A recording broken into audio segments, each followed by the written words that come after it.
This is MJ with Henshin Inspection. I want to talk about this whole Sentai being officially gone, officially dead, and Project R.E.D taking its place. And I really want to talk about what does Project R.E.D really mean? What does the red in Project R.E.D really mean? Which is something I'll get to eventually. I'll give you some context right now. On my short, I speculated about it and had some ideas thrown out. But anyway, yeah, I mean, so I'll jump into it in a minute. Here we go. So Sentai's gone. It's done for now. It may come back. I'm not saying Sentai's 100% gone forever. Obviously, if you have DVDs or Blu-rays, or you have it on VHS or whatever you have, you can still watch your Sentai, and it still exists. It's still there. But just like Ultraman has taken hiatus, Kamen Rider has taken hiatus, Metal Hero series has taken hiatus, Super Sentai has been running for 50 years, which is a long time. It's a great run. It's something to be proud of. But I don't know. Supposedly, since Gokaiger, Sentai's been on the brink of death. And Go Busters promised that they would shift Sentai to being something different. And I think they kind of talked about that in Gokaiger a little bit. Not in a metatextual way, but just like this is kind of the end of an era. And then things transition. And Go Busters was different. It was bold. It had some things that were different in it. But then there was like a mid-season change up where they kind of reeled it back to be like a normal or regular Sentai. And ever since then, they've been changing things up with Super Sentai with the formula to try to maximize it and make it better and make it sell better, because supposedly during Go Busters, people reported the toy sales were awful. I heard recently, though, that the toy sales were actually pretty good, but I did hear that recent toy sales have not been so good. So I find that to be very interesting. That's definitely part of the conversation. But like Sentai ending isn't a tragedy. It's interesting. It's a little sad if you really like it. But Toei doesn't worship the past. They don't worship Super Sentai, and neither should you. It's a show. It's a show for kids. I like it. I love it. I've cried at Super Sentai, and I think about it sometimes, but it's just a show. So I want to talk about this from a realistic perspective, talk about how we got here and where things are going. So supposedly the Toei has seen that the numbers aren't good. I think there's probably less kids to watch Super Sentai now because Japan's birth rate is depressed. I use that word intentionally. And like there's a shift. They have to capture a certain type of fan, adult fans, older fans, or they have to capture kids in some way. Super Sentai and Kamen Rider have been running in tandem for 25 years now, I think 24, 25 years since Kuga came back, and Rider hasn't stopped since then. But Rider has been successful, more successful. It's getting this global expansion. We don't know if that has to do with, I hear people talking about Saban did this thing with they made a deal with Toei where Super Sentai, Power Rangers, Super Sentai stuff couldn't be used at all. So some Sentai fans are saying this is just a name change. It's still Super Sentai. I disagree. But we're just, changing the name so that it can go global like Kamen Rider is doing, like Ultraman has been doing. Ultraman is Super Eye Productions. Kamen Rider and Super Sentai and Metal Heroes are both Toei products, so it's a little bit different, but it's still kind of the same idea. But I just think Super Sentai failed to justify keeping that time slot. I don't think it was making the money it needed to be making for them, and I think just as a business, they decided to do what's best. I've heard, like, I love Digimon. I love Digimon dubs. They don't want to give us Digimon dubs because it's doing fine without it, and also Digimon is one of their lowest tier brands. I think Dragon Ball Z, which is super old, is much bigger and makes them much more money. So like they do things strategically. They do what's going to make the most sense for them. And I have complained about back in Kyoryuger, I was super irritated with King, I think it was his name. And I did not like him. I had other problems with the show because I have issues with Riku Sanju, and we don't need to talk about that right now. But it just wasn't doing it for me. And I don't know. It's funny. Like, I want there to be a bigger emphasis on the entire team, but the Red Rangers always seem to get the most emphasis and the most focus. And some people find that frustrating. I don't necessarily have a problem with that. I just think more, I don't know. It should just make sense. And if you're going to have a full team, like, utilize the full team. Don't just make it all about one guy. But I kind of think that what was happening is that the Red Ranger was selling the most product. So they gave the Red Ranger most of the material in the show, most of the toys, the special weapons, the battleizers, that kind of thing, in the shows. And so then whether they're boxed in by the Saban contract or not, they realize Super Sentai is not working. Let's shift gears and let's do something else. So they brought back Space Sheriff Gavan, Super Space Sheriff Gavan Infinity, which, by the way, dumb name. Just call it Gavan Infinity. That's it.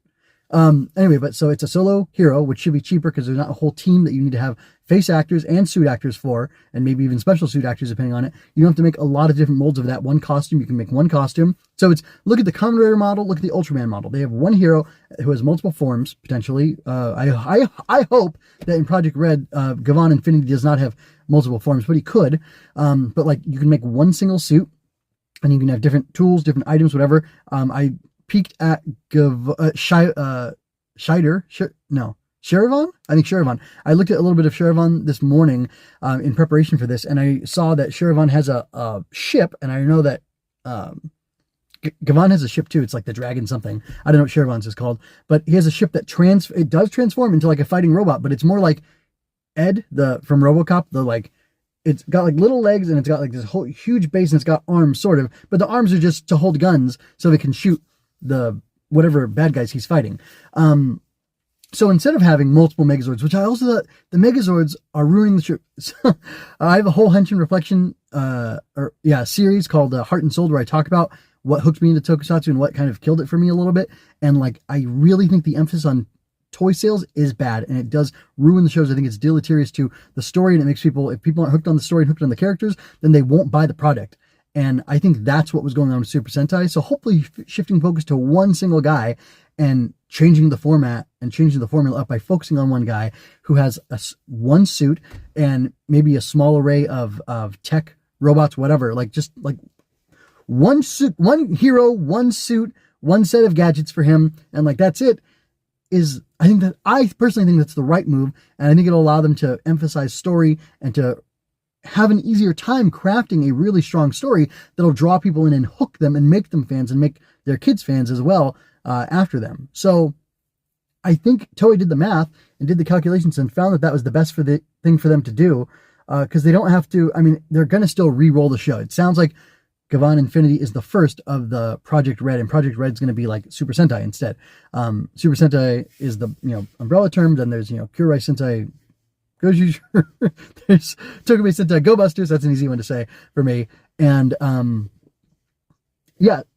I have not heard that there are Gavan restrictions, like there are supposedly these phantom chains from Saban on Metal Heroes, so it could be a perfect thing for them to do. Although they did use Metal Heroes Kabuto or Kabutak for Beetleborg, so I don't know how that works. As well as the VR Troopers show, so I'm not really sure what that means. But I think they're shifting because the Red Hero is like always the most popular. The Red Hero, I think, moves the most merchandise and gets the story emphasis, if there is story emphasis to have. And having just the one hero and then his ancillary people, his support people, his Lily or his Sherry or whoever, I think could work really well. Gavan is a cool one to go with. I don't know whether they didn't go with Shiravan who is red, and they're making Gavan red instead. But he's got, cool armor. He's got this tech aesthetic to him. There's really good nostalgia about Gavan. They've used him in a Deca Ranger movie, as well as they made a Gavan Type G movie, and they did some other stuff. That guy he did the crossover with Deca Ranger people. There's this whole Makuu-Space thing in Gavan, and I don't know too much about it, but supposedly Makuu-Space has like really crazy effects. I watched an episode of Shiravan, which I don't know if it's dealing with Makuu-Space as well, or if it's a kind of like how there was a Goal Shocker and then Gel Shocker and then other, iterations, like Badam or whatever. If it's like that, where it's like, yeah, it's not them because it can't be, because it'd be stupid to have it be them, but it's basically them. But they had a really interesting set design where they had this fight that they like just teleported into this other pocket dimension and they fought in there, and it was a cool set. And I wonder if it's like they build a set and then they just redress it and change the dressing of it, and it's like easier to produce and a little cheaper, and it's got like weird paintings and stuff, because it was, at the time, they were using the best effects they could. But like Gavan, the Makuu-Space enabled him to have these crazy fights in there, in these interesting settings with these weird monsters. And I don't know if he only used, to me from Shiravan, it looked like he used the mech outside of the Makuu-Space, but maybe, I don't know. I haven't watched enough of it, and I'm not going to pretend I did, but there's like different things that are going on there with Gavan and Metal Heroes that allows you to get into that vibe, and it allows you to have that single hero and do different things and still have the fight escalates from a fist fight with Sherivan specifically, I saw the clip of him fighting, or a little bit of him fighting against, foot soldier guys, and then it escalates as a boss monster, so he transforms, and then, I don't know why he got the mech out, but he did for some reason. He got the ship to turn into a mech, and it was fine. It was cool. It looked good. So, I don't know. It's something that's worked in the past. It's a different vibe. It's a different tone, and maybe they need that separation in order to go ahead and do that. So I think that's good. In the press release that we have from Toei, they said something like, it'll be crossovers, it'll be building up, and it sounds to me like there will be one Red hero in each show, and every year they're going to do different seasons. So this is going to be Gavan Infinity, and next year they'll have somebody else. And I think the team ups, the team aspect of it might work in that this guy has the main show to himself, but like in Ultraman Z, for example, Zero and Jeed showed up, and they both worked with Z to do different things. So maybe you have this year a full season with, or in 2026, you have a full season with Infinity, Gavan Infinity, and then, which the name, it's too long, guys. Anyway, you have that full year with him, and maybe these other guys make cameos or early appearances, but like, think about the cost of hiring an actor to work for like here, we're going to need you in 3 years, but we need you to show up in year 1, and then we'll call you back later. Doesn't sound like a good idea to me. Maybe it could be like a suit-only appearance or something like that, and then later somebody fills that role. I don't know how that'll work, but it could be like Gavan Infinity, then somebody else, and he teams up in his show, or maybe he appears in his show first, then he appears later on his own. He's also a Red hero, and they all team up, or maybe after like 2 or 3 years, they'll team up in a movie, or they'll team up in a show together, or they'll share a show for a little while, or something like that. Those are the kinds of things that they can do where it could be more interesting to have these cool crossovers. And like, I don't know, with their V cinemas and with some of these like more exclusive films that they make, if they perform really well, I don't know if they're direct to DVD or direct to Blu-ray, how that works necessarily, but I mean, they have the math done. And I was actually thinking a cool spin on it might be for them to have the guy go through multiple years of a show, like the Power Rangers did in 93 to 96 or whatever. That would be kind of cool, but we'll see. We'll see what they do with that. I'm still going to get to what red means specifically. I've kind of touched on it, but yeah, anyway. I'm thinking that red, which stands for Record of Extraordinary Dimensions, could mean either it justifies there being crossover stuff with this guy's in this dimension, he's in this dimension, he's in this dimension, she's in this dimension, he's in that dimension, whatever, and then they could cross over, or it's a reference to Makuu Space, which is like a dimensional pocket dimension type of thing. And the extraordinary dimensions that they have, the ED there, could be the, not what you think, the extraordinary dimensions, and it refers to the Makuu Space pockets that they fight in or have their battles in or maybe come from or whatever.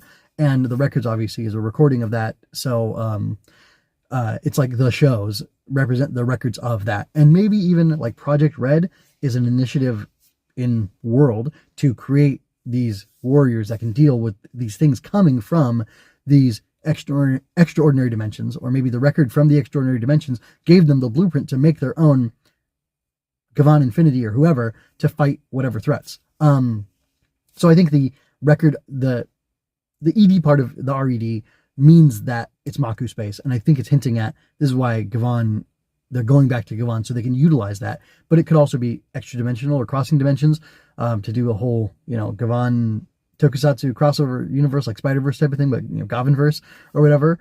That could be what that's for. Don't really know. But yeah, so I think it could be like a super soldier project. I think it could be Project R.E.D, or it could be identifying the Makuu Space thing, or it could be talking about it being like a multiverse type of situation. But I don't know. But the important thing is that it also ties to them having a red hero who is the poster boy, who is the front, who is the lead, who takes point on these things, and like carries through, or carries each year of the show on their own. So that's what I think is going on. Super Sentai, I think, just got taken out as a product kind of thing, and they're trying something new. They're experimenting with it even farther than they've been experimenting with Super Sentai over the years. Dawn Brothers was crazy. There was two. There was Kiramager, which was space related and kind of goofy. There was what was that one called? I didn't watch it. With the race car guys, they did a lot of interesting things with them. They like really pushed it, and maybe they just didn't see the results they wanted to. I was thinking with the Constellations one. They had like 12 Rangers. It was crazy. But also whatever the Dino Knights one had a bunch of Rangers too.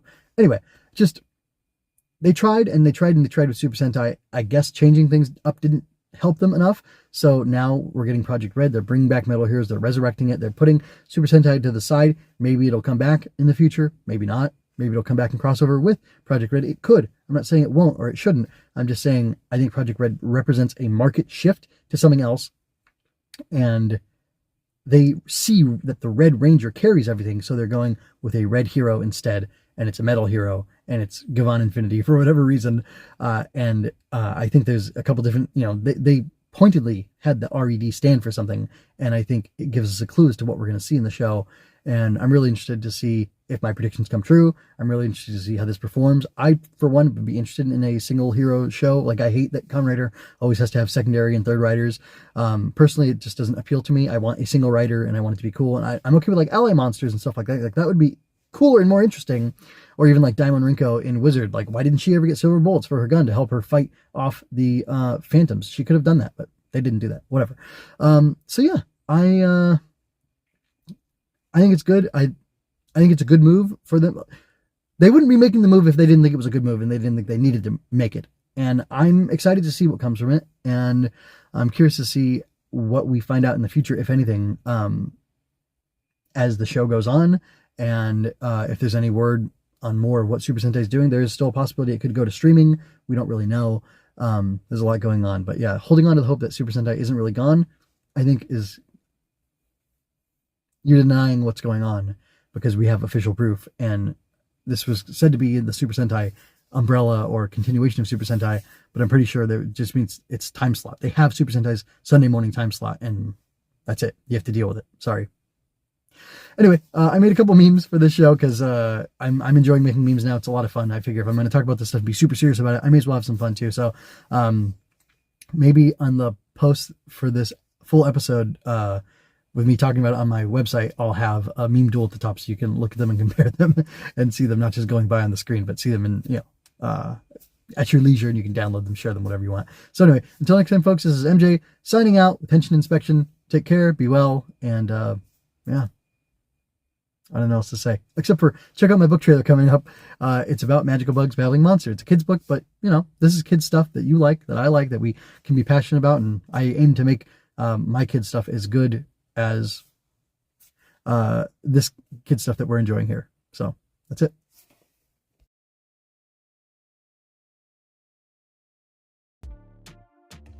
Magical bugs battle monsters in this exciting fantasy adventure.